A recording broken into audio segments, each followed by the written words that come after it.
This episode is brought to you by Blink. Want smart security that's easy to set up and designed for modern life? That's the new Blink 2K video doorbell lineup. They've got battery-powered or hardwired options, so you can choose what suits your home and start greeting your guests and tracking your deliveries from anywhere. Because whether you're a renter or a homeowner, you deserve peace of mind. Shop the new Blink 2K video doorbells at amazon.com/blink. Welcome into the Ringerverse. Third time's a charm. This is your Nexus podcast feed for all things fandom. We are Steve, the architect, Ahlman, the builder and tinker of things. Jomi, the explainer, Adeniran. You've got questions, he's got answers.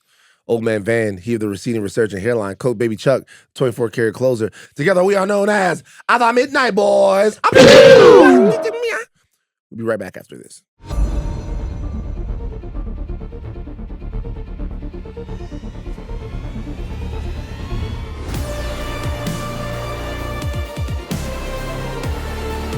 This episode is brought to you by FanDuel Predicts.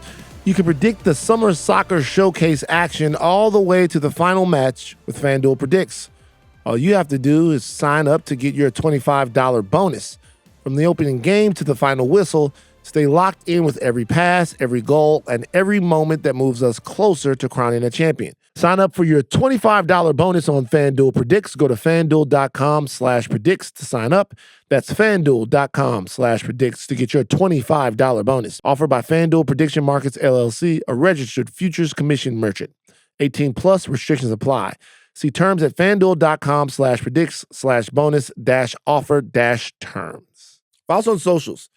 The Midnight Boys Pod on Insta, TikTok, at Ringerverse on Insta, Twitter, Facebook, and TikTok. And then also follow Mal and Joe. You don't have them in here.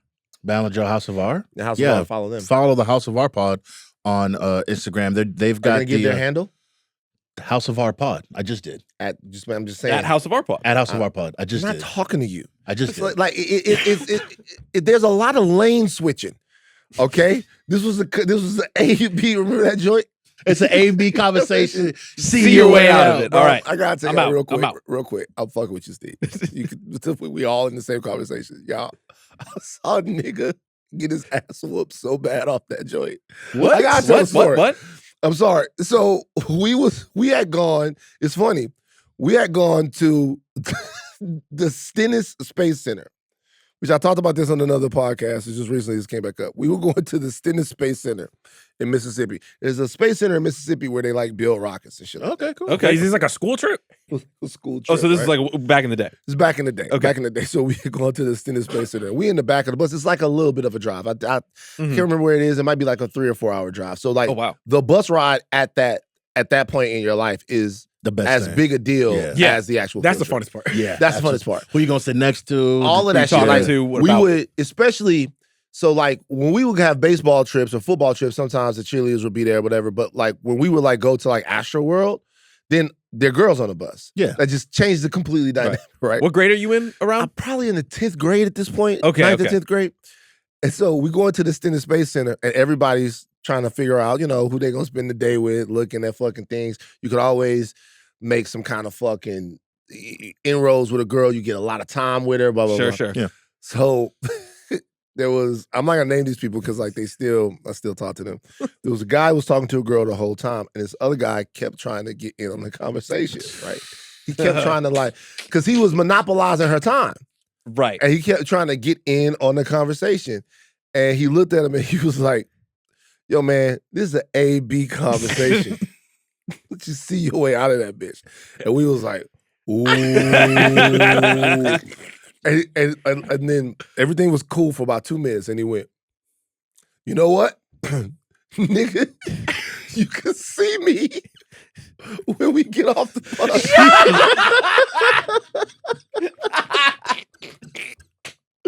I was like, Great. I was like, yo, I know y'all niggas not about to fight on the field trip. You can't do it on the field trip. No. Wait, why are they doing a kamikaze maneuver on a field trip? That's like, oh, so now y'all got to sit on the fucking bus. ruin the teacher everybody's gotta watch, time. Yeah, right? man. And also, dog, it's early.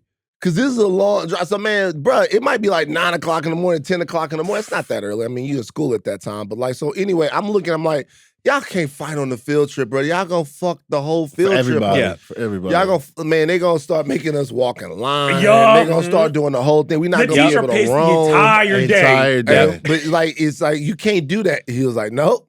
AB conversation. It's like, nigga, see me when we get off this motherfucking bus.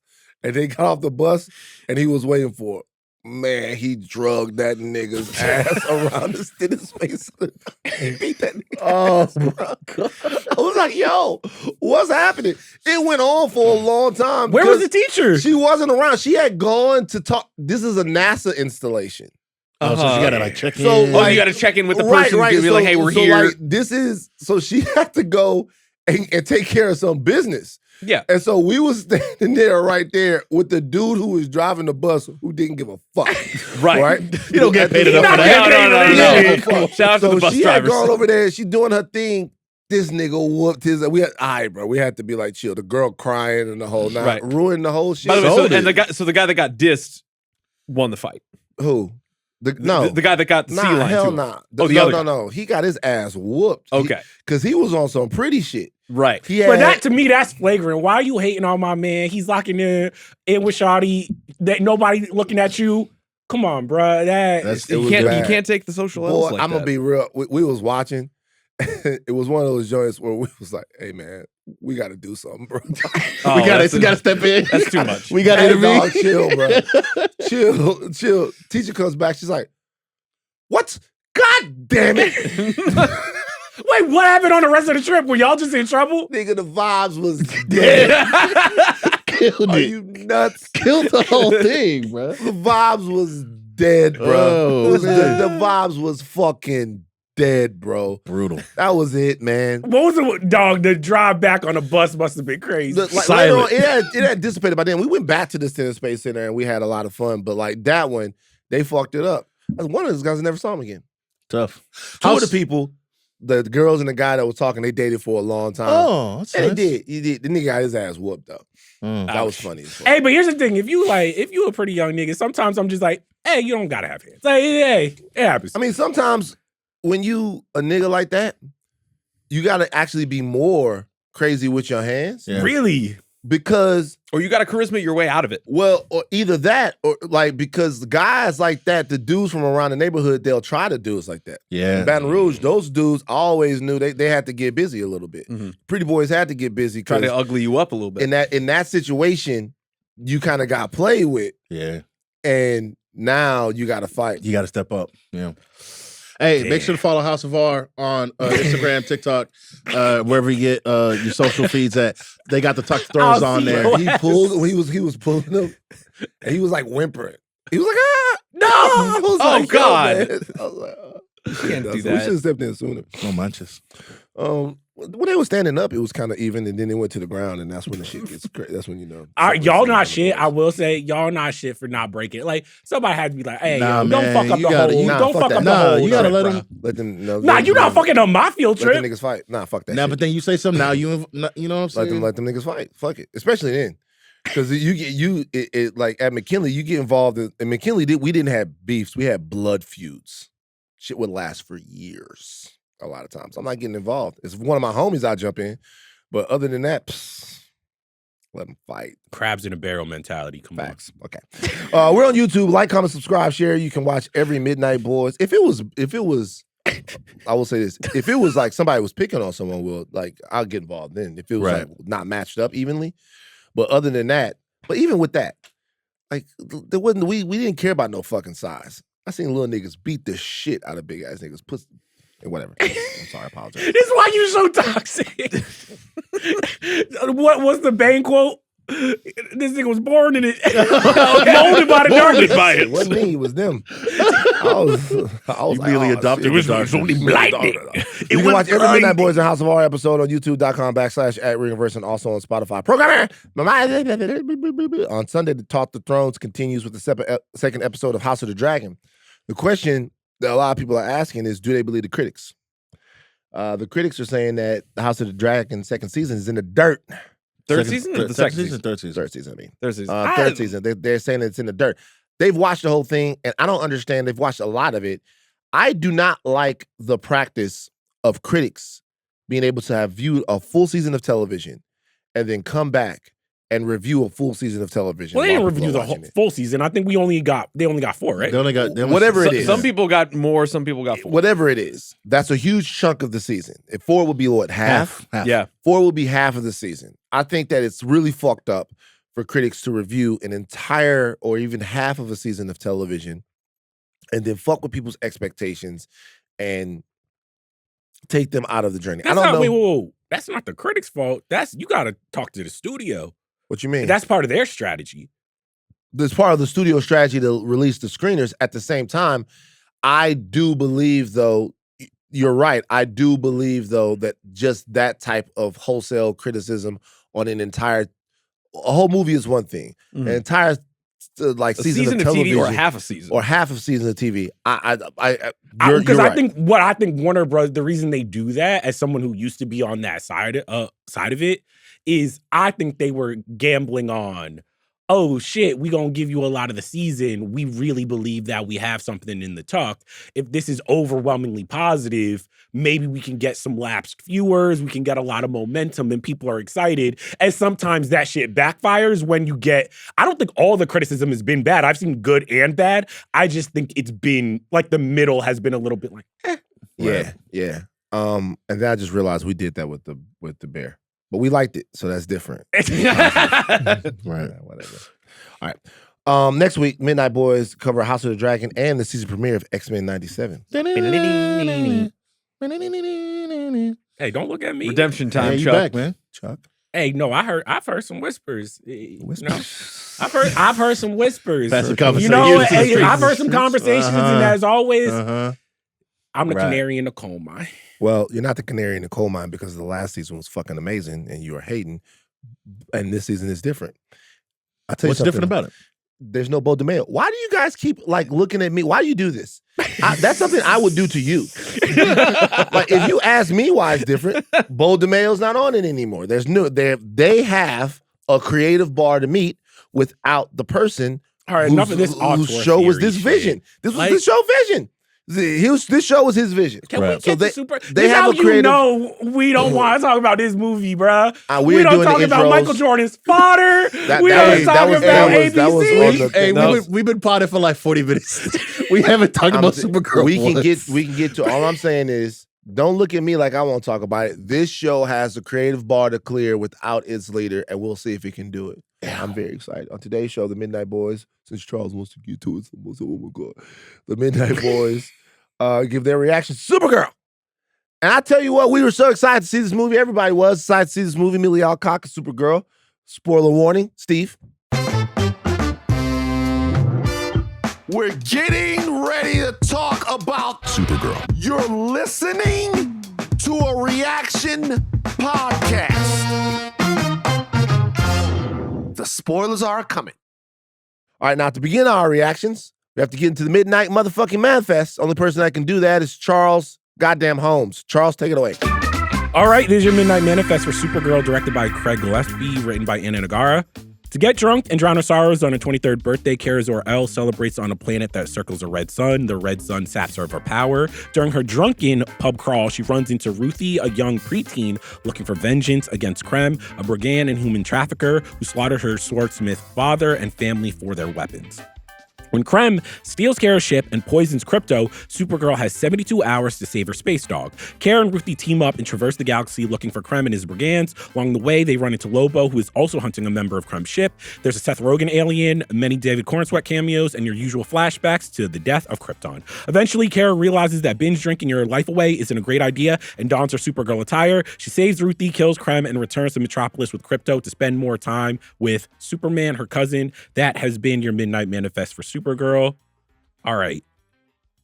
Do we just want to, we've been potting for fucking an hour at this point. Do we just want to get into it? Yeah, that's what we're gonna do. Okay, so here's the deal. Supergirl isn't very good, and that's okay. But I think what's not okay is I think what this means and what this signals. I think this more than any other film, and I don't want Fantasy to beat me to this take, but I think this more than any other film is, you say canary in the coal mine. this is a canary in the coal mine. Yeah. This is a big deal that this movie wasn't executed well. All right, you have to think about how things happened when this culture, this filmmaking culture, was at its peak. At its peak, what this filmmaking culture was be it the MCU or whatever, was the ability to take smaller characters that no one knew and extract the narrative value out of them. Mm-hmm.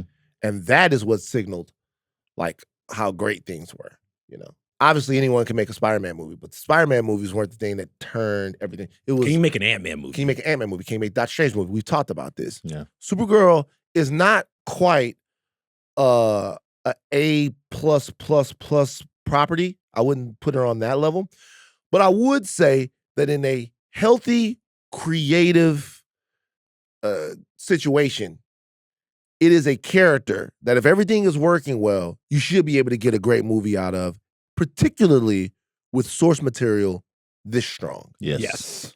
And they fucking failed.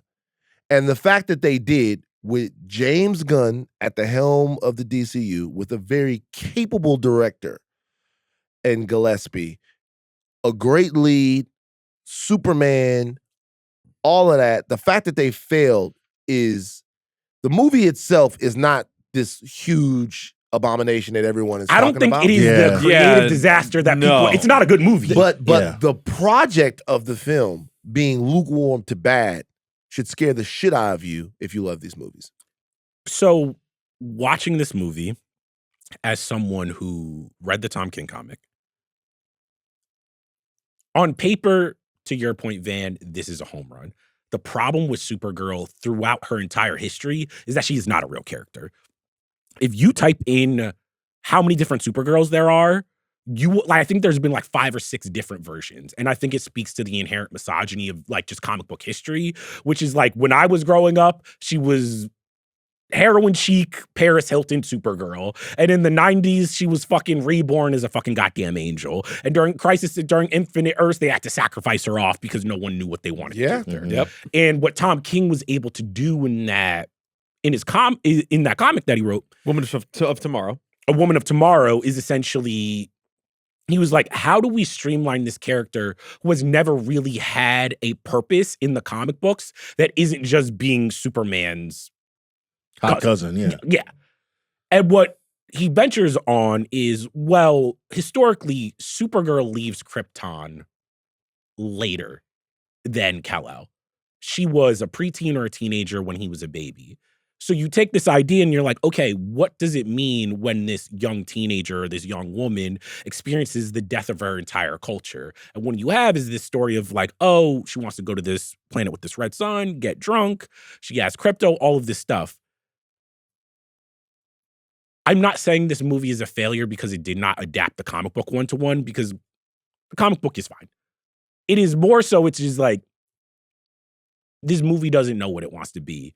It doesn't know if it wants to be Mad Max Fury Road. It doesn't know if it wants to be Guardians of the Galaxy. It doesn't know if it wants to be Wonder Woman. So it ends up just being nothing. Doesn't know if it wants to be Star Wars. Doesn't know so, I mean, look, for what we're doing in this culture of fandom, we're doing a lot of costume merchanting.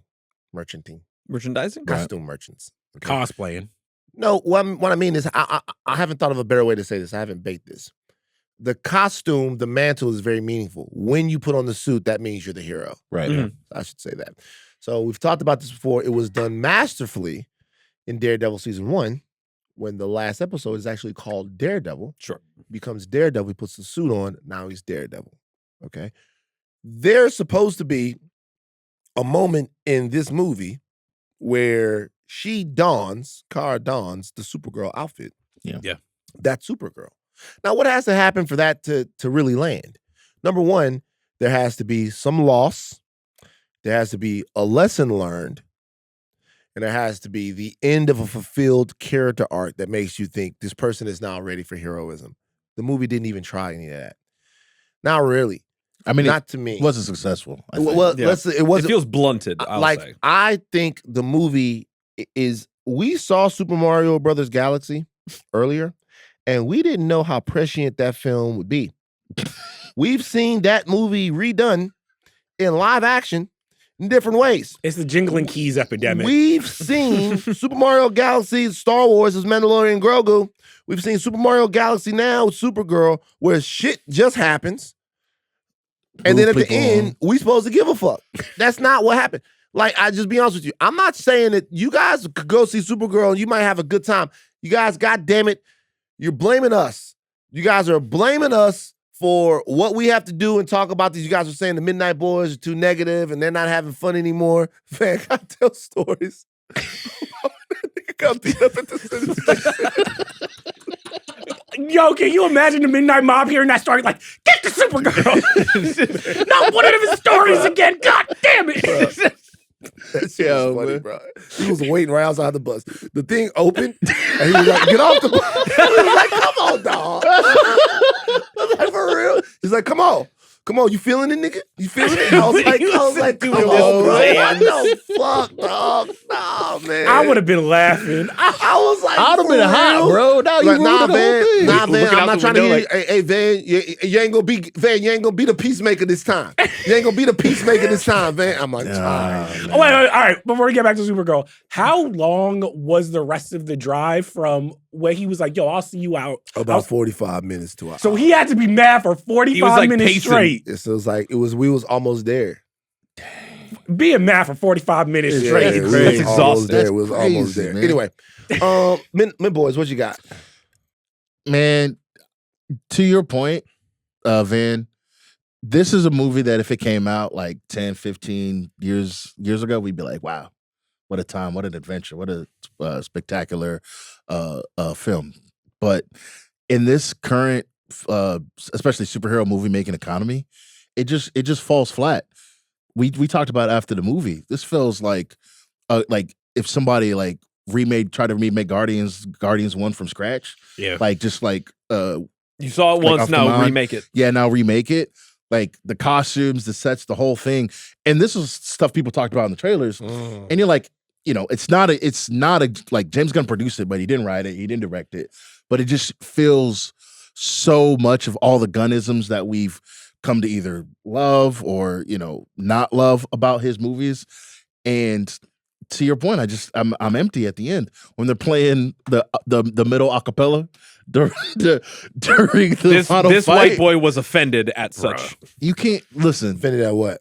The needle drops in this movie again, very James Gunn-ish Yeah. in terms of like Punk rock The one needle drop at the end is one of the worst ones I've ever heard. the middle. The middle?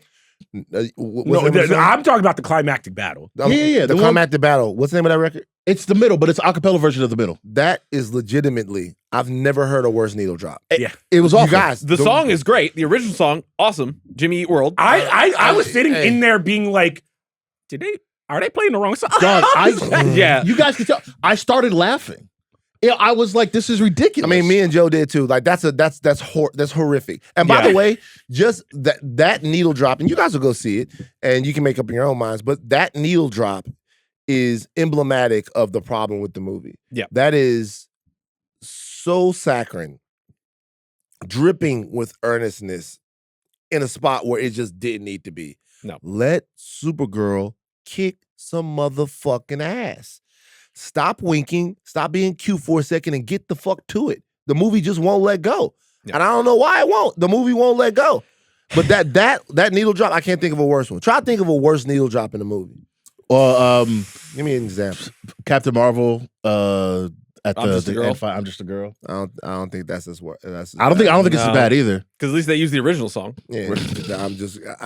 By the way, I don't like that fuck ass acapella cover shit. They do it all the time. It happens all the time. I don't like anymore because they did it in the Social Network trailer. Whatever, they take a popular song and then they start putting strings on the shit. I'm like, all right. Wait, you want to know what was the worst one? Fucking Black Adam when they did the da da da da da da. Making a song. That was it. That was whack. That's actually incredible. That was crazy. That was whack. I have a grenade to throw into the middle of this. A lot of this movie, well, not a lot of it, but at least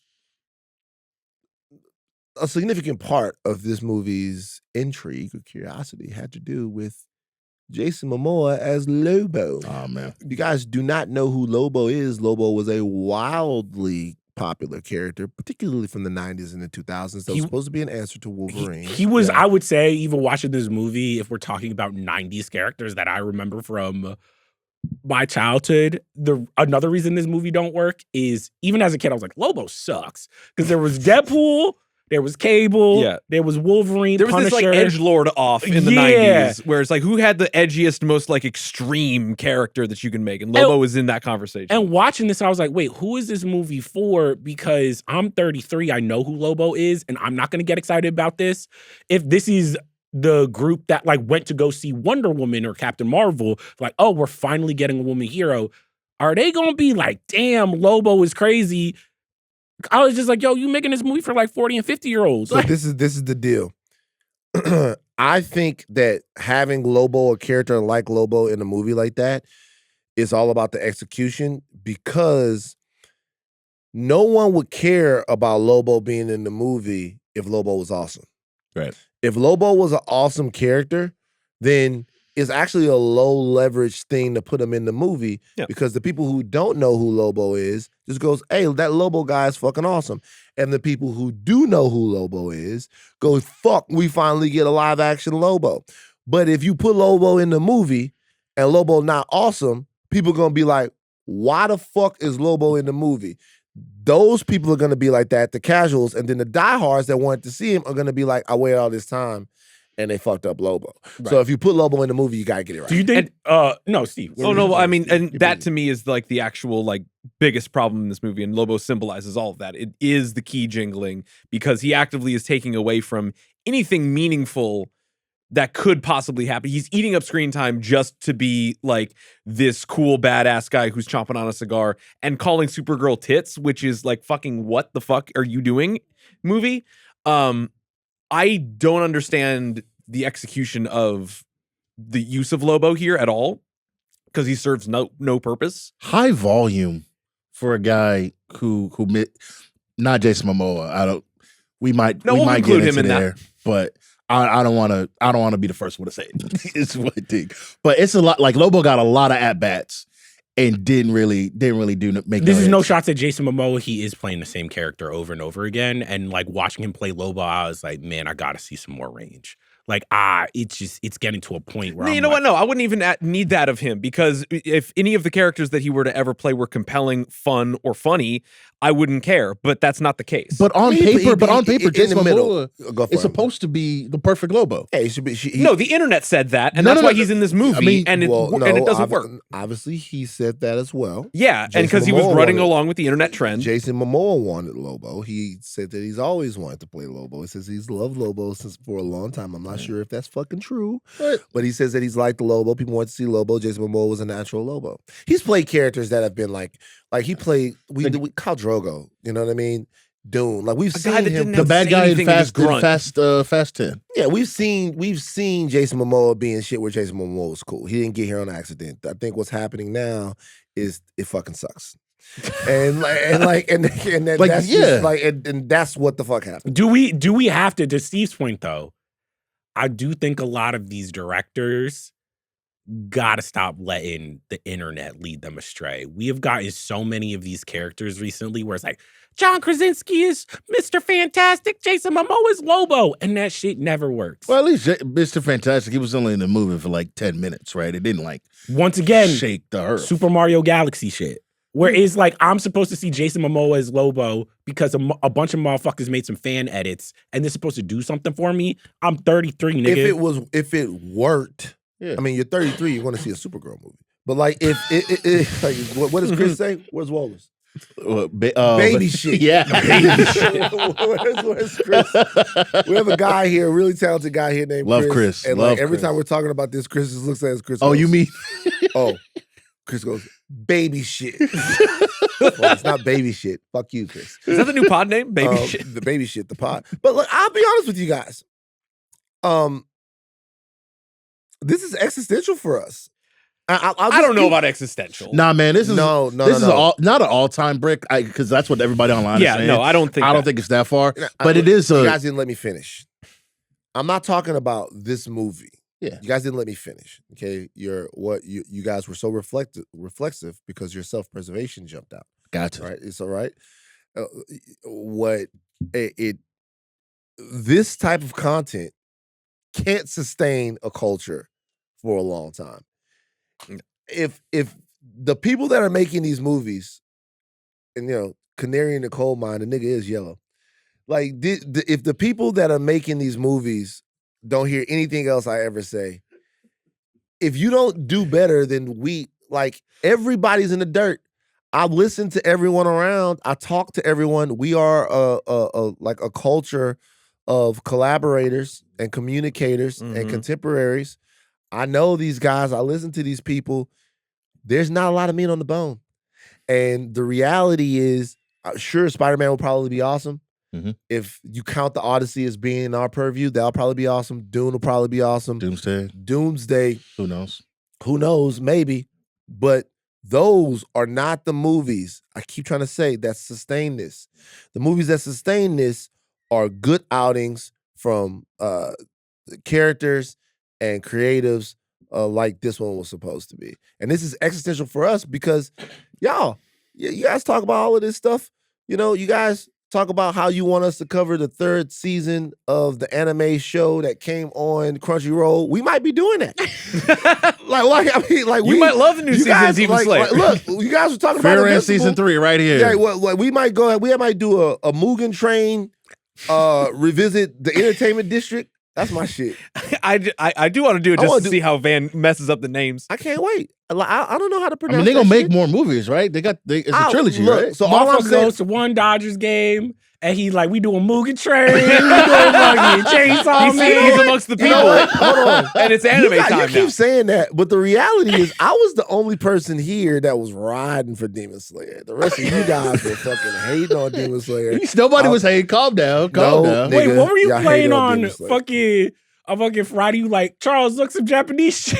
Oh, we were playing, what's the name of that shit? Ghost of Tsushima. Ghost of Tsushima, yeah. Ghost of Tsushima, yeah. I was that nigga. I love that nigga. But No, because you kept going, wow, we sneaking around. Wow, we samurai. We some samurai. I gotta say, watching Van play video games is the funniest thing ever because he's like, I'll kill everybody in this level. And he's like, why am I sneaking? I don't like that. Yeah, it's a samurai He's game. like, I'm the main character. I shouldn't be doing any of this. Around? You gotta keep playing it. If I tell you, He's gonna I'll spoil explain it. that? Yes. Why are we sneaking around? Yes. If we get back to the movie, let's start with is kind of the story. Because the story to me is fascinating in that James Gunn, to me, stepped on this movie's toes so much because we already saw crypto in peril. To basically be around crypto being in peril again, I'm like, dog, I know you're not gonna kill the dog. I mean, that is the most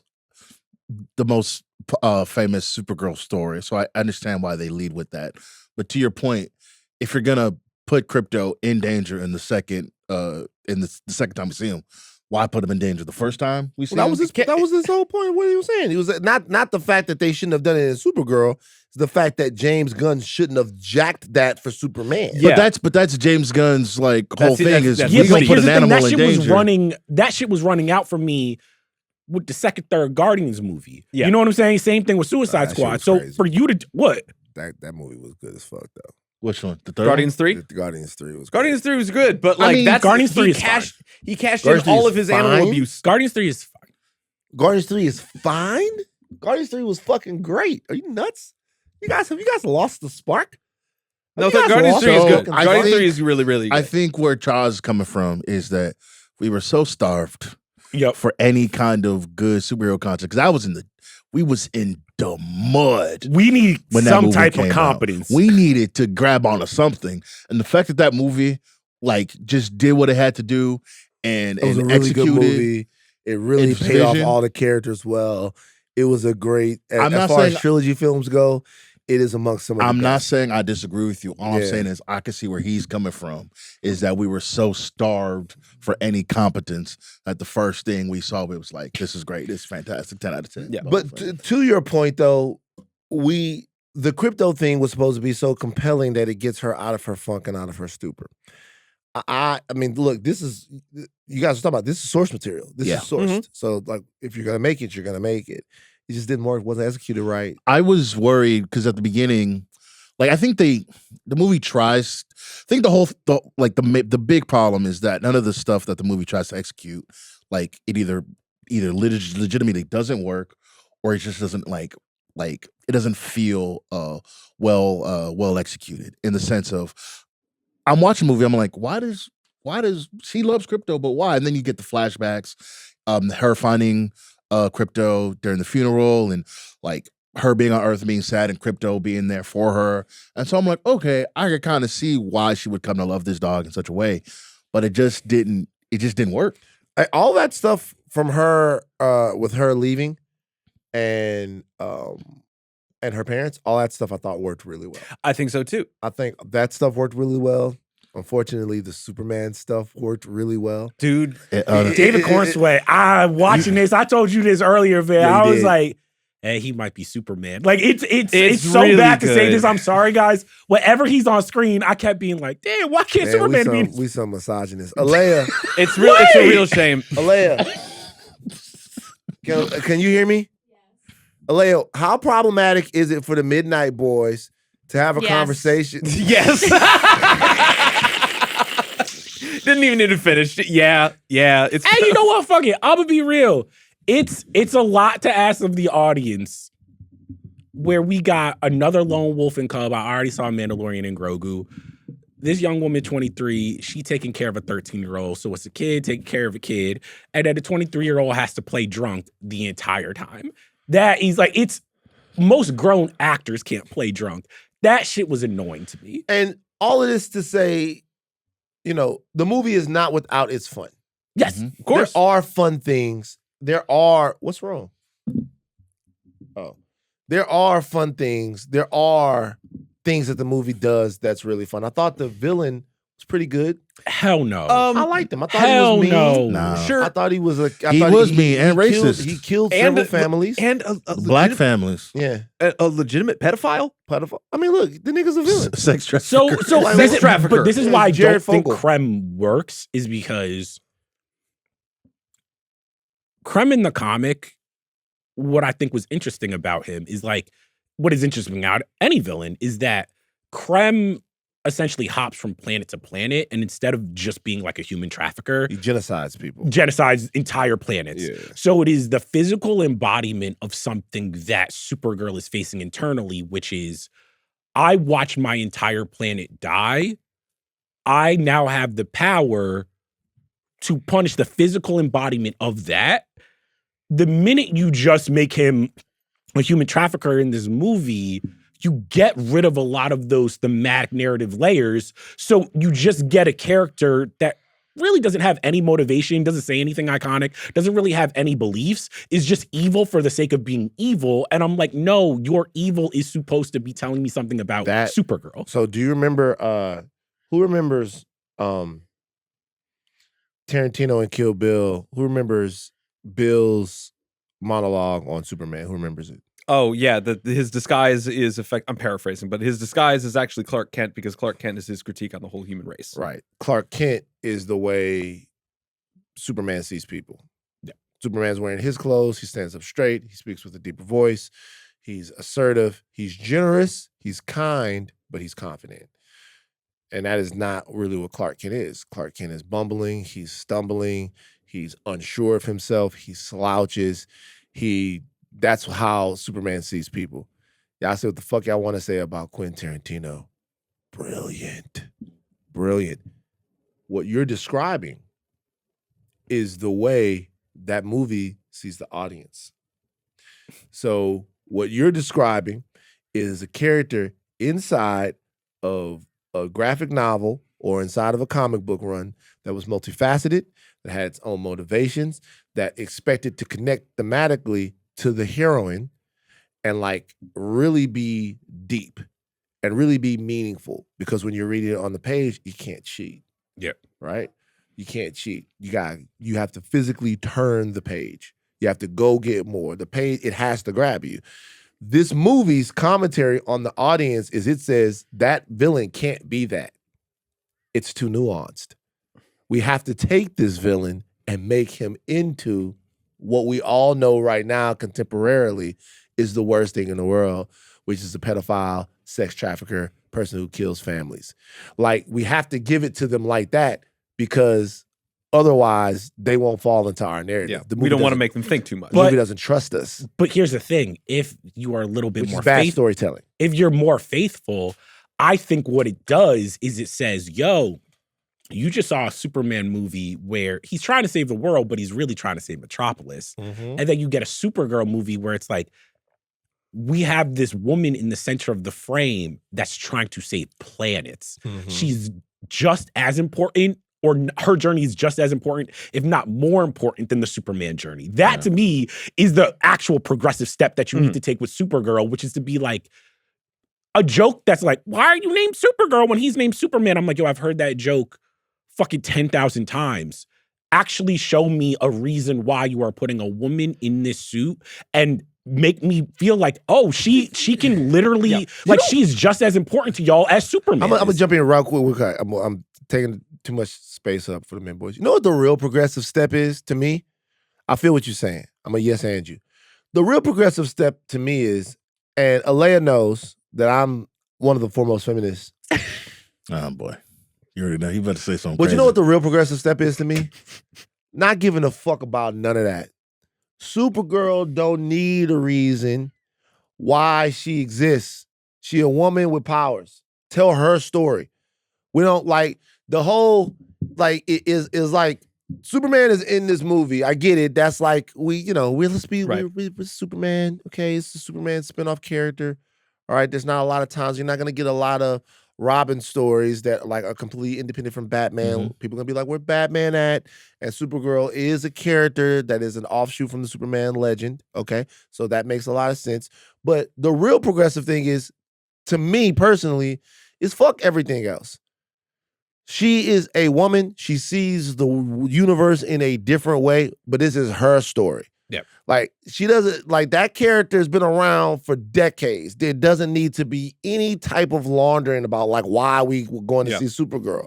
Just give us a good fucking story. We doing all of this fucking talking, man. We doing all this fucking talking, and they giving us lukewarm needle drops. Just give us the fucking story, bro. Right. There was interesting elements to this where I was like, oh, to me, one of the best parts of the movie is realizing, damn, Clark, of course you like Earth. You grew up here as a baby. He's a human.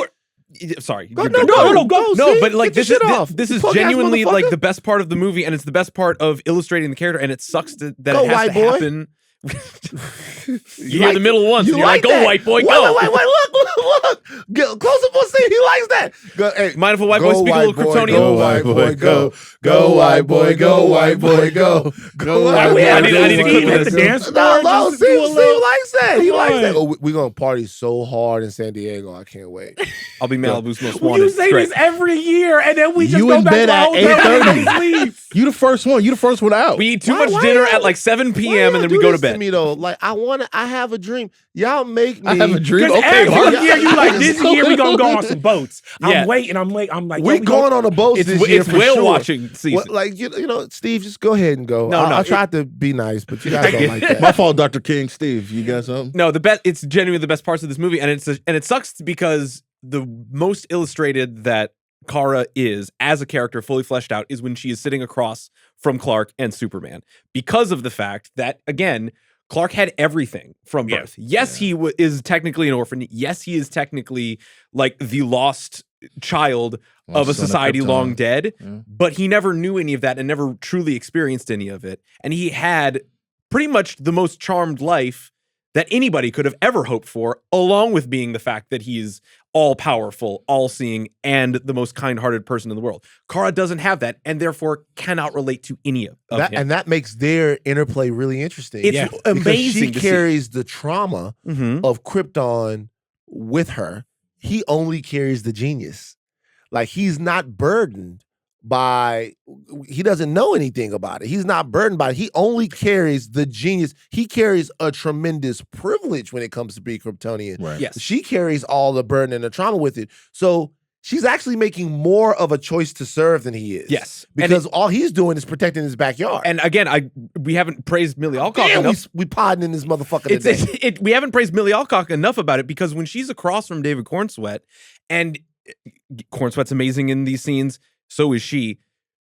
Superman is like kind of afraid of her because he's like trying his best to like relate and not offend her and be like this kind of like stewardship for humanity and goodness, and not lose her to these benders and these self-destructive tendencies that he clearly sees her on, and it's like trying to lull her back into like being safe and assured and a good person.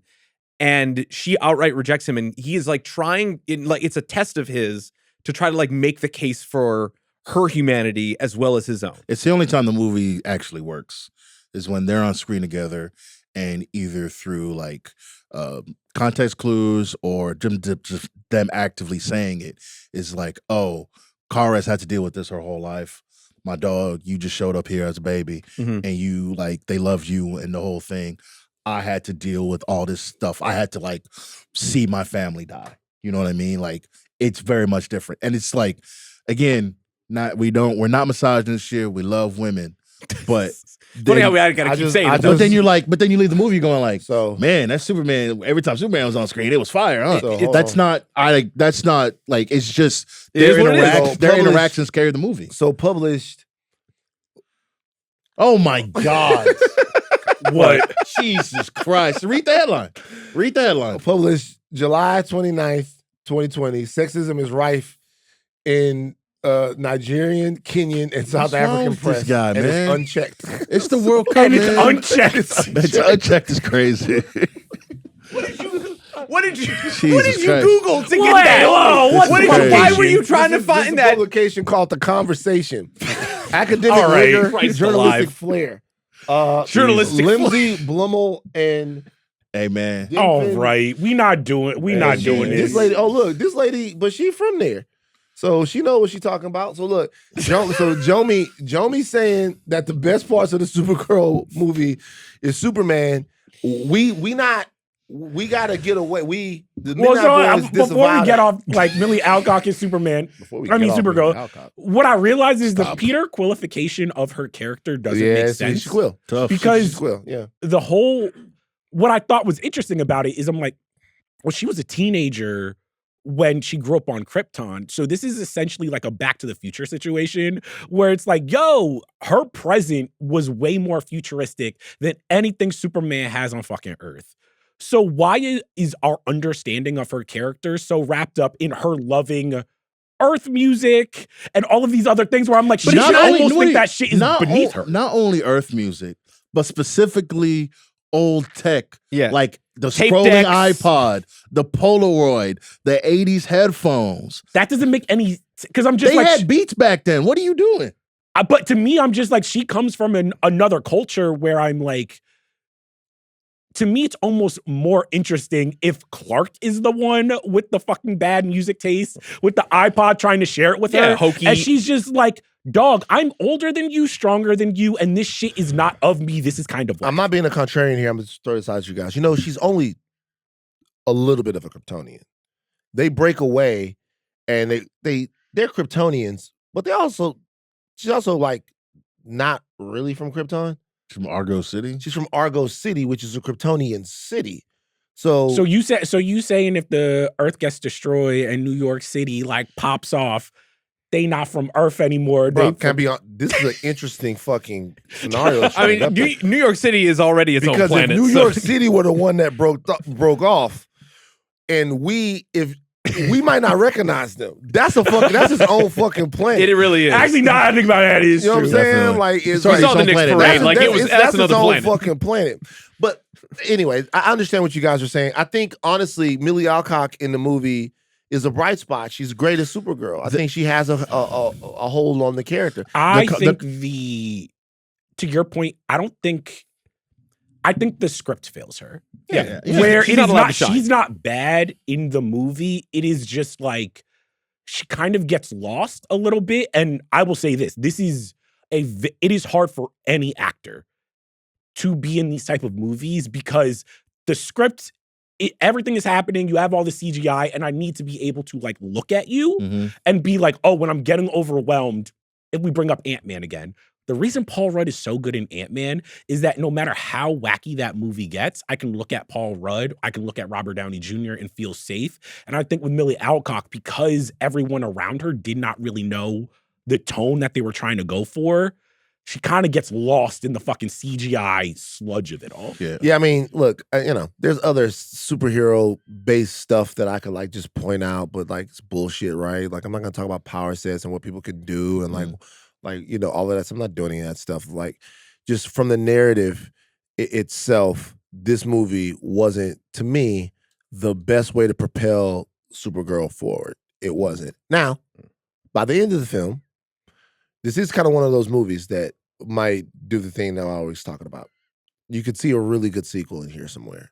With a character that's more self-assured, that knows herself a little bit more. Maybe this iteration of Supergirl was a little bit too complicated for them to understand what they need to do with their own screen. Right. But now that she knows who she is a little bit more, she is a more militant, a little bit more of a savage, a more Kryptonian version of a Kryptonian Earthling hero. Right? She kills the guy at the end. Yeah, but what do you guys think of the end? Like, man, somebody better kill this guy. Like, it's taking way too long. So that is also funny about how the spoiler alerts, how the comic and the movie diverge, because the story that they're telling, and I don't like the choice in the comic book, but it's interesting, is essentially leave him on there forever.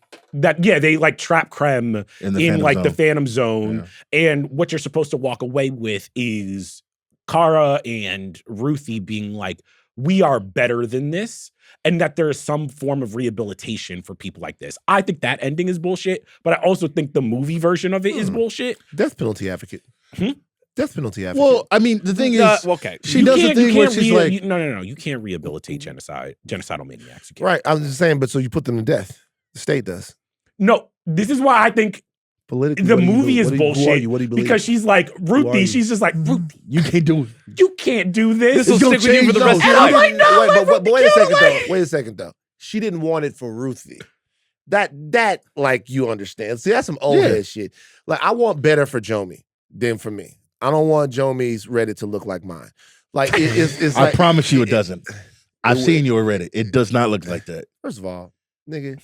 Okay, well, look, air out like that. No. He would remember. I was just saying. Hey, look what just popped up. Wait, so basically, Supergirl didn't want what's the little homie who kills Omar? She didn't want him to be. Yeah. Was it just popped Omar? She didn't want her to be him. Right. The kid at the convenience store. What's his name? Little Kevin. What was his name? I forget. The kid at the convenience store. That popped Omar. He was torturing a cat before, and Omar just walked past me, and he was like, "Yeah." I thought that was just an unnamed kid. Nah, okay, fuck no. He had been in the whole show. It's been a minute since I rewatched. Yeah, Mike beat him up because he Kennard. Yeah, look, that nigga was crazy. Ruthie as Kennard would have been. I'll tell you something about Ruthie, and I just gotta over time here. You guys have like got at me, right? Pluck watch, yeah. Plucky bullshit throughout the entire plucky fucking bullshit. So the thing throughout the entire deal. The thing about Pluck, at least on my end, is that if you got like superpowers, if you can like at least help out and you feel compelled to help out, and even if it goes the wrong way, at least you like hooped, right? Even if you score 30 on 35 shots, a lot of volume, but at least you got something done, right? You got to at least get out there and ball. And Ruthie only balled the one time when she was getting out of prison. When she was like, "Oh, come!" She's already killed the man. What does she it matter? killed him and go. But outside of that, she was just watching, bro, and that's tough. That's tough. If somebody wants to just watching and getting other niggas into danger. If we're putting recent characters in the Plucky Hall of Fame, who we put? Ruthie got to be in there. Ruthie's in there. Ruthie up there. Whatchamacallit from Last of Us definitely in there. Oh. Abby? Or not Abby, sorry. Not Abby. What's her name? Ellie definitely Ellie in the Plucky Hall of Fame. But at least Ellie be killing Is Baby people, Yoda though. Plucky or no? Nah. He got the Force, man. Yeah, he not Plucky. Having the Force makes you... Oh, whoa. Princess Leia. Plug. That's super plug. That's plug Hall of Fame. When she was dodging and weaving in the forest. I mean, you would say Hawkeye is plucky? Nah, not too plucky. Okay. I mean, she plucky, But she also, I will say, Y'all gonna be mad, Miss Marvel plucky. We really got to put a man in here because man, we're really naming all women right now. She can hoop. Miss Marvel can hoop. You really can't put her as plucky because she can get busy. She can get plucky busy. are people that put other people in the fucking. Right. All right, Damian Wayne be plucky as hell. Oh, Damian Wayne. Not plucky. Yes, he is. Damian Wayne is definitely. You talking to the kill you. Damian Wayne He'll super kill fan you. right here. Yes. He'll kill you. No, because Damian, Actually, Damian Wayne be. no. Here's the thing with plucky. No. It's not just about fucking people up. Bitch. You can fuck people up and fuck the situation Bruh, up. no, That but makes you plucky. Listen. That doesn't make you. He's plucky. not fighting to save the day. I'm He just wants to fight. Damian Wayne is actually held back by his father. What? Held back by his father? You're talking to the up This is front number one Damian Damian Wayne Damian Wayne defender. sucks. Okay, that's fine. You Damian can Wayne, Amen. the only Robin who sucks more is Jason Todd. That's like your. Are you a opinion. Tim Drake That's a- defender? Hell no, Tim Drake is. So you terrible. only like Grayson then? If I was running DC, kill all them little niggas. So you only like Grayson? I get. I know a Only lot of like people Grayson. feel this way. Like- I know a lot of people feel this way. I don't know. Damian Tim Wayne is Drake, the I'll be man, honest. Tim Drake has Hey, good by comics. the way, we're but gonna he drop kinda- this one because y'all kick my ass over the Dark Knight shit, and people love Damian Wayne. Damian Wayne, like back. Nobody loves him as much as I'm you. in though. fuck Damian Nobody Wayne. loves Fuck Damian Wayne as He's much the as you. man. No, Fuck Damian he's Wayne. annoying. He is the way Robin's supposed to be. He the only time he really like in a comic where I'm like I love Damien is when he was next to Dick Grayson because it's so funny. Like Yeah. Yeah, it your is older funny. brother being like, Yo, But guys. see, I like this though. Damian Wayne want to go out there and bust some fucking skulls, and they gotta keep. and him- that's plucky. Yeah. That's not plucky. plucky at Rank your 4 Robins.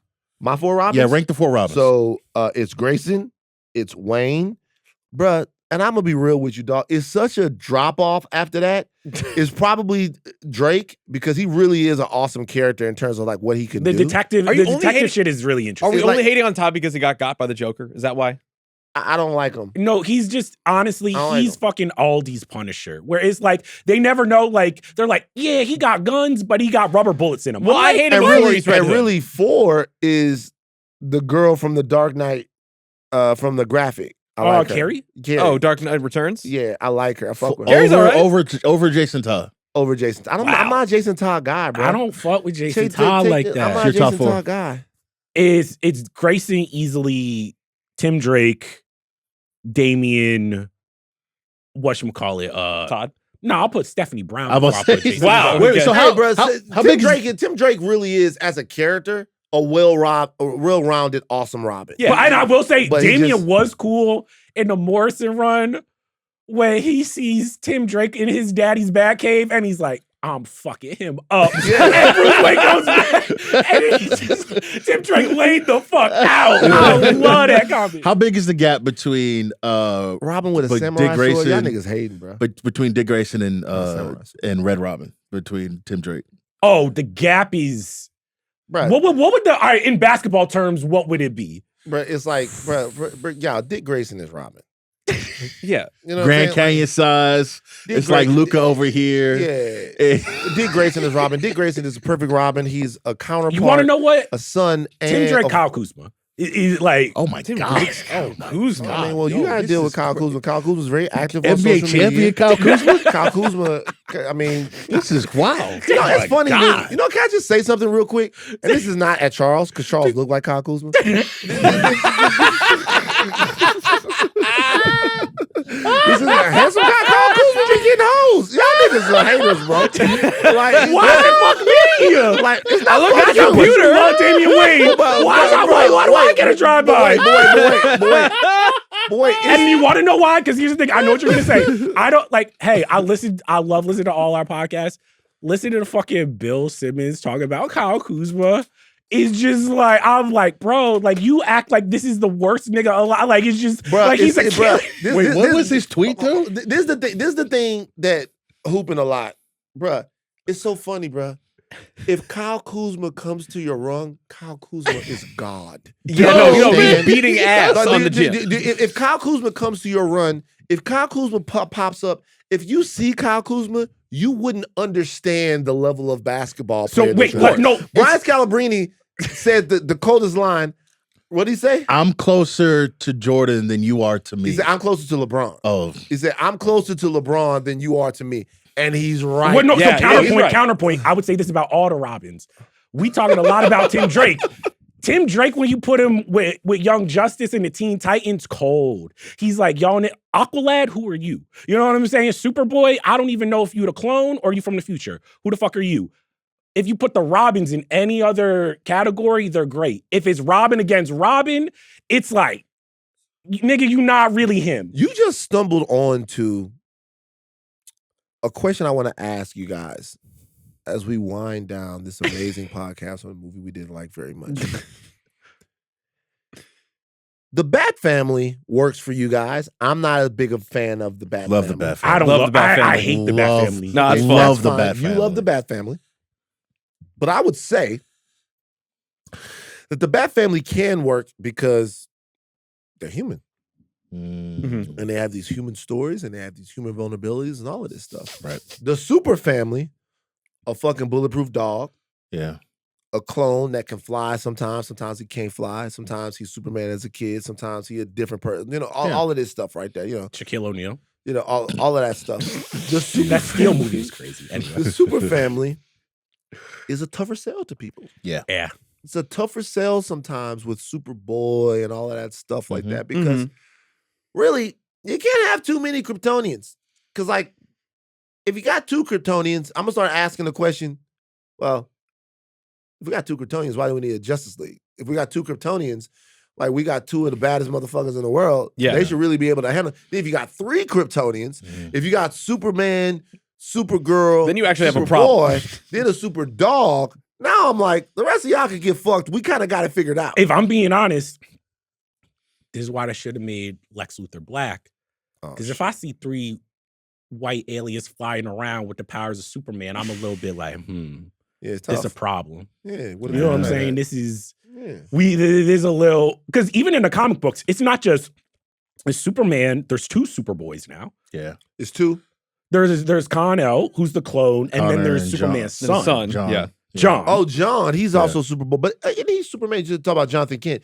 Isn't he Superman? Nah, but they he's made Superman. him. They made him Superman for like 12 months, and then But they he's like you Superboy. back, Like, we hate Okay, this. you cool. back to being Superboy, and I then we pissed got off the San Superwoman. Francisco Giants organization What? when he became Superboy. Oh, yeah. Superman. Y'all don't get that. Jomi I gets got it. I That got it. pissed off the San Francisco Giants organization. It's Pride Month, man. You can't do this. They against us. They are? They the last franchise. Anyway, let's not get the gentlemen. You got that joke though. What's happening with you? Anyway, if we go back to Supergirl, I also have to bring this up. I love his movies.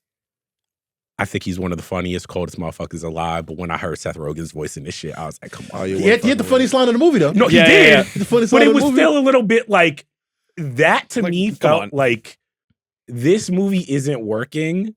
We need to bring in somebody with such a distinctive voice and comedic timing. And it just kind of felt Did like the film feel Frankenstein for you? Little, It yeah. did. Just a if I'm teeny being bit. real, and this is where y'all motherfuckers was like gun don't jam. I'm like, hey, this to me reminds me of exactly what happened with The Flash, where it's like for months and months, James Gunn was politicking, being like, the Flash is incredible. Flash is incredible. They did the same thing with Supergirl. They're like, yo, if you think Superman's hot, Supergirl They're even not- better. But they got to So sell the movie. They're not going to come Yeah. out and tell you that the movie sucks. No. Yeah. I'm Yeah. not saying that, but I went into this being like, oh, Superman damn near just the appetizer to show you like we're building this world and we're going to prove to you Right. with Supergirl that this is like there is so much more story to tell. And I left this being like, damn, if y'all don't get David Cornsweet up in here. Where I think your observation is devastating and true is that this movie being better than Superman or being is whatever is hyperbole, all that stuff. We understand that, but we also were told that no movies would be made until the scripts were locked and the scripts were amazing. Yeah. This is not an amazing script, not in what showed up on the screen. Mhm. No. And so James Gunn's DC universe is not going to just be relegated or reserved to the movies that he directs Yeah. and writes. Mm-hmm. The real health of that universe is going to be about the films that are expansive outside of his direct creative purview. Yeah. And what he can influence and whether or not he can be. Feige didn't write and direct one movie. Yeah. One movie. That's not what he does. Right? The creative intelligentsia that existed at the MCU at its height was this thing that the quality control was so robust. You was never gonna get a bad joint. It didn't feel and like that's Kevin Feige's doing. And if you did, like, if it didn't feel like, then they lost it, right? They lost it because they got too bloated because, you know, like whatever, the fucking Dawn of the Dead, the virus escaped, the goddamn, they're now all Philadelphia on fire. Or that wasn't Dawn of the Dead. Which one was the one where it starts in Philadelphia? I don't. Which we're one? Talking about Dawn of the Dead now? I don't know what we're talking about. Like there was one zombie movie where Philadelphia was the first city. I don't know. He was in Philly. Oh, it was World War Z. Oh, okay. It was in Philly. Well, it was in North Philly, and Meek Mill was screaming. Ah! I don't know. There was in North Philly. There was in Philly. Yeah, you imagine if it's the zombie apocalypse and you get chased by zombie Meek Mill. That shit. Zombie crazy. Meek Mill. Zombie. I think the worst place would be Baton Rouge. Because you're not going to be able to tell which one's anyway. What? Yo, what? Hey. All right, really, before we wrap up, because I want to talk maybe about box office future DC, I'm not trying to rewrite their movie. There is a part of me now that we're talking that I'm like, is this movie more interesting if Krem poisons Crypto, that all happens, but it's Superman trying to stop Supergirl? Because to me, that is the interesting thing. If Superman stop giving away her movie to the man. You so fucking toxic. Because I'm thinking of like Supergirl is like, she's like, I'm going to kill him. He's killing all these planets. Yeah. We need to end this. And she looks at Clark. She's like, you could have done this on Earth years ago and you didn't. Superman versus Supergirl. I mean, that's interesting, but I do think in this movie had the maximum amount of Superman before it became kind of corny that they were putting him in the movie too much. Yeah. But Millie Alcock didn't have anyone really to play against except Superman. Until Superman. Right. Because like when she was doing the ditzy routine in front of Lobo, I was like, this stinks. I know, but you gotta let her fly though. It's her movie. So and by the way, can I be real? What? They didn't let Spider-Boy fly. They didn't let Spider-Boy swing. They had to have Robert Downey Jr. up in that. That's from you now, because I said that a long time ago. You guys looked at me like my fucking Spider-Man. Like I don't want to. Not my Spider-Man. Not my Spider-Man. Not Spider-Man. We'll see him in a couple of months. No, we gonna see if he can swing alone in his next. He can. Come on, man. Like I think. All right, we don't have time to get on a whole. Spider-Man. No. I'm talking about to his point. I think. I think she was good. I don't know if remember when the first screenings were coming out, people were like, yo, man, she's the next Robert Downey Jr., Chris Evans of this role. I don't know if it's there yet, but she was really good. She did a good job. Yeah. She did a really good job. But I think there is a level of they still need to tweak some stuff about her character specifically, because we've talked about it. She only really shines when she's talking to Clark. Like that's it. At the end of the movie, though, in that scene that they had, that was a lot more sober, where she seems like she's now the Earth is her home. She wants to try to make it her home. All of that. I did see a command in that one scene. To your point, I think the reason why you wanted to see more of this kind of this reflective thing, I want to see more Clark in the movie, is because he's a perfect foil for her. Yeah. Mm-hmm. In terms of what he represents and how the movie really sets that up.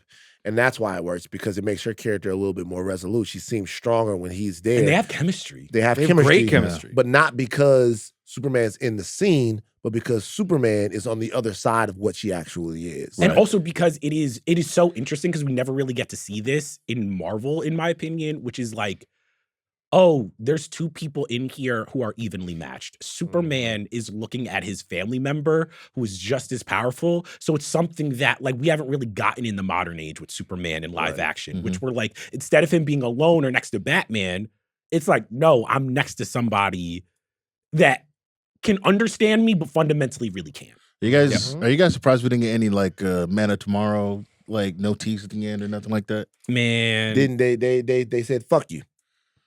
It's tough. Not going to be that. We need to see some Brainiac. But here, I want to get to that. First, let's talk about projections. This is from Deadline. So, reportedly, this movie cost $170 to make. And the box office forecast is either upper 40s. Lucky we're getting to 50 mil domestic. Is that a success, Van? Is that a failure? Is it somewhere in the middle? Because the party line that they keep trotting out is if it makes 50 domestic, I'll call it a success. You think so? Like just the weekend? I will call it. How about this? If it makes 50 domestic just the weekend, if it makes 50 domestic, I would say it's not like a terrible fucking flop. It's not a terrible flop. Like, But here's the thing: it has competition from Toy Story 5. I don't think it's gonna make 50 domestic. Minions coming out next week. Minions is next week, so forget it. This is a movie where I don't think word of mouth is going to carry the word of mouth is not going to carry it. The movie might lose money. We got to talk about box office. I'm so bored with talking about box office. We have to talk about box office. It's our job to talk about box office. Right. We had a conversation before this where we talked about what was more important. What was more important? This being good or this being profitable? Successful at the box office? I'm telling you right now, if you're sitting in DC right now, if you're Warner Brothers right now, you would accept a soft box office landing if people love the movie. Yeah. Like, I think before it was easy to kind of forecast and prognosticate, but if people were leaving this movie going, we fucking love this shit, and if this was a Thunderbolt, it's underappreciated. If it was a He-Man situation. If it was a He-Man situation, He-Man was pretty divisive, but I get what you. I mean, they're making people like that, and they're gonna make a sequel. I'm on the same page. They would much rather that than being in the situation they are right now, where the box office might be but people are like 56% on Rotten Tomatoes. People are like, what the fuck is this shit that I just looked at? I'm inclined to agree, but the 170 is like shocking me because that did not look like a $170 million. If I'm gonna be like real it was made in too, mud. James Gunn, and I think this was a problem with Superman as well. They have not been able to really situate Superman and Supergirl's powers in a way. Nah, it doesn't make any sense. That we could do a whole hour on it. Mm-hmm. It doesn't make any sense. What You're right. What you're saying is true. I'm agreeing with you. Because I was like, there were times in this movie where I was like, wait, Supergirl has. Why is she moving so slow? She's like, she can. Why is she moving so slow? She's supposed to be almost as fast as the Flash. What are we doing? Why is she moving so slow? Done. Like why? Like what? Like what? Why is she running around? Why is she doing karate? Like, you know what I'm saying? It's like, you know what I'm saying? Even sometimes when she's flying, there were a couple of flying scenes where I was like, the flying scenes in Superman to me, not all of them, but a lot of them were really good. Yeah. And this, I was just like, wait, why does the flying in this look so whack? But here's the deal, though. And this is the thing. This is a problem. That's why I give grace in this situation. Man, bruh, it's one thing. Maybe you come up with a conceit where you got, like, because they have the half yellow, half green sun. Yeah. Maybe you come up with a see where it's like a fuchsia sun. Or she's like nerfed a little bit. In the middle of where she's nerfed a little bit. Because the real answer to the question is this. The moment that fucking sun comes up and it's yellow, they fucked. Everybody's fucked. Nobody's close. She a god at that point. Yeah. She's not a peer adversary to none of them the moment that sun is yellow. The moment that sun is yellow, she is basically Superman, and they are fucking done. So, and I will say this. And they can't do the movie like that. I am not a fan of the Snyderverse.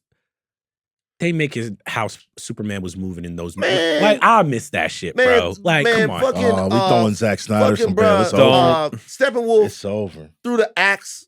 Steppenwolf tried to come down on the axe. The axe hits Henry Cavill. He smiles. Bitch, you fucked. It's Kal-El of the planet Krypton. You're fucked. Batman vs Superman when he's like punching him with the kryptonite, and then eventually it's slower and then it's done. And then he's like, and then even Batman goes, whoa. He's like, all right, whoa, big guy, whoa, big guy. Like when that guy shows up, which is why you got to get tricky with the narrative. When that guy shows up, the fight's over unless you got the green rock. I love how like the kryptonite was like so readily available for everybody. It's like keeping a spear for a woolly mammoth. They are in space though, right? But in this movie, they're in space, so you would think that there would be more kryptonite around. Yeah, but just in case you see people from a planet that's been dead for God knows how long. Even when Krem shoots the thing, I'm like, yo, you are so fast, Supergirl.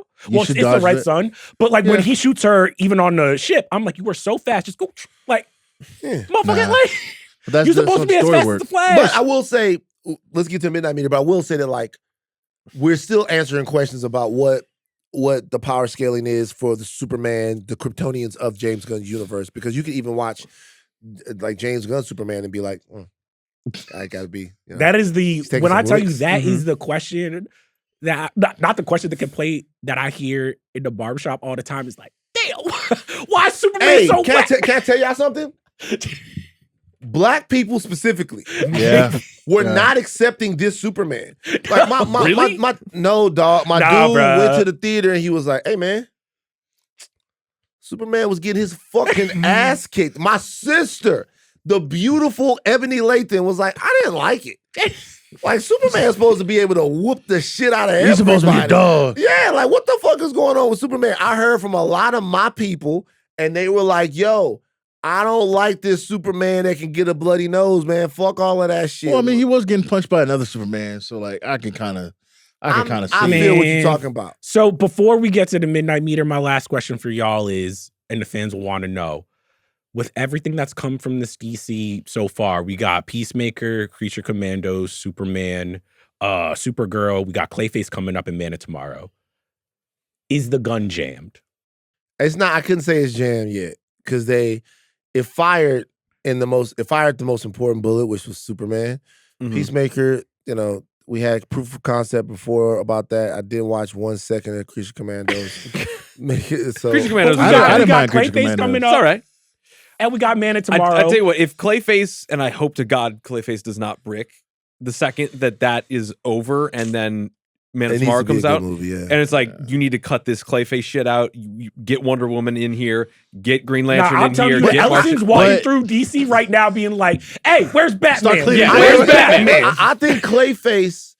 I think Clayface is going to be more of an important endeavor even in Man of Tomorrow, just because Clayface will show whether or not this universe. We know James Gunn can make good movies. I'll say this again. We know James Gunn can make good movies. We know that he can make good stuff. We already know this. There's a track record there. But the health of his universe will depend on other people being able to execute collaborative visions with him. Yeah, all I'm gonna say, Robert Pattinson about to be the most important person at DC. Just bring him in and Clock make him it. Batman. All right, I mean, clock they're it. not going to do Let's- that. I mean, I've let's said get to it. this a billion times about James Gunn. Sorry, my brother, but I'm gonna have to do All it right. again. Well, you got to lock in. Mhm. He's not locked in, and it's fine. Jaime It's Pistola. okay. The gun, is the gun jammed? I mean, we'll have to see after Clayface, but because after Clayface, we start getting serious again with Man of Tomorrow, right? So if Clayface either, let's say, it doesn't make money or it's not good, whatever, I hope it's good. Like it should. We were talking about this yesterday, right? It's coming down Halloween. People are like really into horror movies right now. It should make some money if it's like The Guest that they said it was, because he read the script. He's like, I got to make this movie. It's a good movie. It makes money. Then to your point, him executing a collaborative vision, that's a success, right? But we got to start seeing the hits, big dog. Like I'm sorry. I'm sorry. If Clayface don't work and Supergirl don't work, brother, let's see the hitters. Let's do it. All right, so Midnight Meter, y'all know what it is. 1 to 12, 1 being the worst, 11, 12 reserved for true game changers. I'll start with you, Jomi, and then you, Steve. Where are we going? Ah, man, this is it's rough, but I got to give it a 4, man. wow. I got to give it a 4. Steve,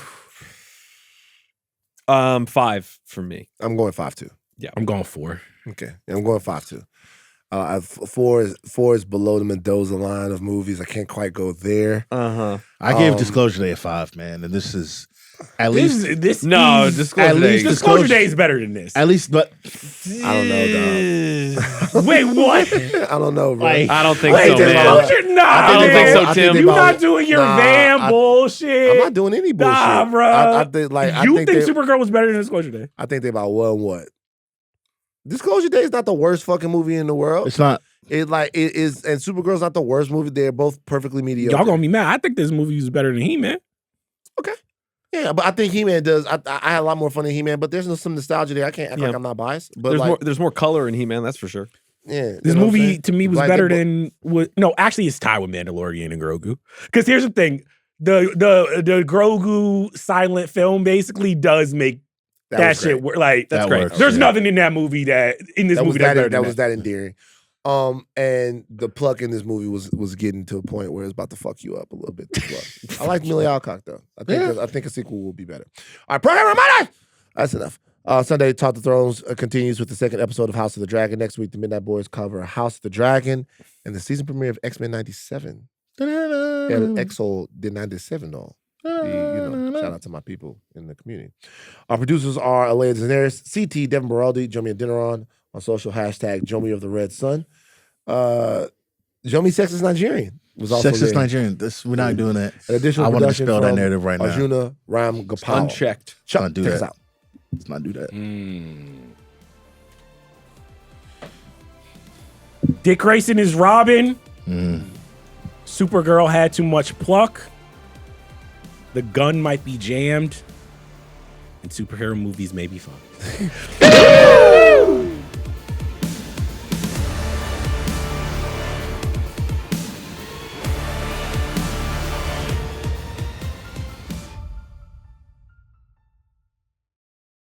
Well, because so you can't went to bring the hot chicken screening into the. and you had chicken in the theater. So Could you smell it? Now, you can do chicken fingers. You can't do straight up. Like, you can't bring... I know niggas who bring Popeyes in the theaters. You can't... So that's like, my no. thing. Do Like, that back home. yeah, Blake, you. I know people snuck in and out, Chipotle, Panda Express. That's too much, bro. Anything like too like aromatic. Yeah, if Like, I'm you gonna can't be do that. smelling that shit for the rest of the movie, No. I'm like, come on, y'all. Like you can't bring in hot McDonald's. You can't bring in. Got to be That's too cold. much. I'm not saying it needs to be cold, but what I'm saying is like it'll smell up the whole theater. Anything that has a lot of grease in it, where the grease is going to give me a headache an hour in, is like a no-go. Yeah, I mean, there are certain things that are foods that are theater approved and certain foods that aren't. But we all know that theater etiquette has been dying for.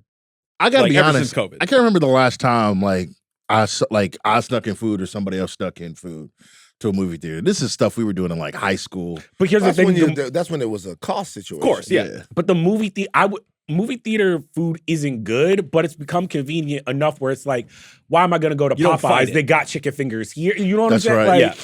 Even though, like, I mean, the prices be crazy, but But I will say also, back when I was growing up, we didn't have all this movie theater security. Like, we didn't have people who were like checking. It's like you bought your man. shit Yeah, and you yeah. walk, so you could literally walk in with. Don't anything. even- You can don't walk in even with book start- bags. don't even Well, niggas start- hadn't walked in and lit the theater up yet.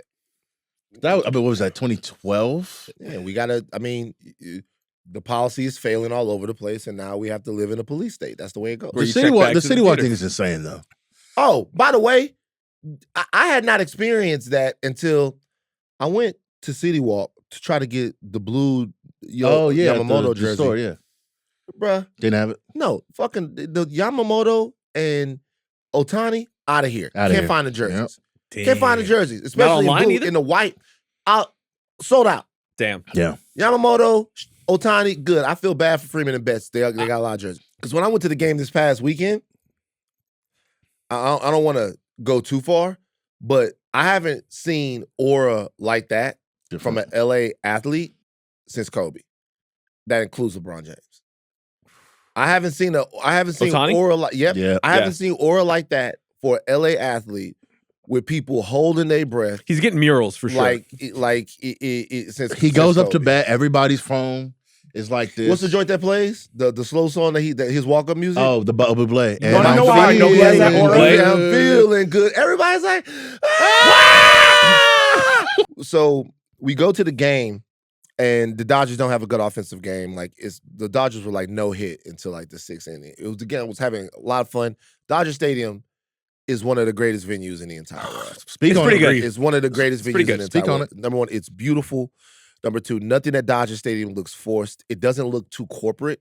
Obviously, there are corporate aspects to it, yeah. but Dodger Stadium is really amazing. right. The So- sun setting. The sunset there, if you go for a night game, it's breathtaking. It's a son of a bitch to get so in and out of the park. I mean, that actually wasn't a big deal this time. I've hated it every time. that wasn't a big deal. I mean, shout out to all the people that were displaced to make the stadium. Okay, your sacrifice is understood.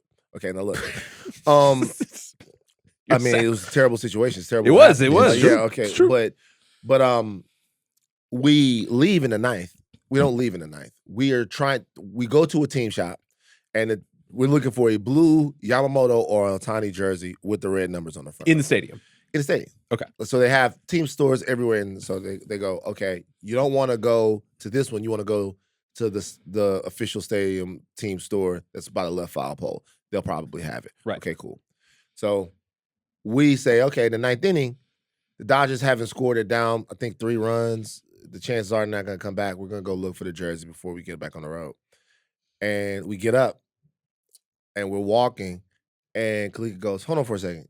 Like, Shohei's up to bat. You hear the song, and Shohei's up to bat. Shohei hit a fucking home run. Of course. The dude behind me Latino Mexican brother had a fucking panic attack. He was like, "This motherfucker," because he had left too. To do the same thing. Not. I don't know if he had left to do the same thing, but he was going crazy That he missed that home run. He missed the Shohei home. Now he's in Dodger Stadium, Right, but still, you miss seeing it. But he was going nuts, and I'm like, yo, man, Different they motion. really fucking love this guy. The Latino Weaves is gonna be out soon. It's going crazy. You see what's going on like in Mexico during the World Cup? Oh, man? I see. Come on. I'll tell y'all something. Koreatown was absolutely lit up. I'll tell y'all something. That's gonna be good for the homies moving forward. You know, How so? I mean, that's gonna be good for them, man. Like, can you imagine what an older Chris Brown is gonna have? Like, it's gonna be like, All right, let's start. in that situation. That's gonna be good. Like, that's a What good is mix. he gonna? That's Hey, a let's good start the mix. You're pod. talking about. Hold on. That's a good mix. That's a good mix, man. mix. Start That's the pod. Like it's audio. That's a good mix, and so I think moving forward, it won't be for me. I'm already, but for the new generation of LA guys, especially niggas that could dance, they're gonna really be in the. I it's great that you think that he's like the vanguard of a new. Okay, I don't think you know what I'm talking about. I think I know. I I definitely know know what exactly you're what talking about. I know exactly what you're Let's talking start about. recording, please.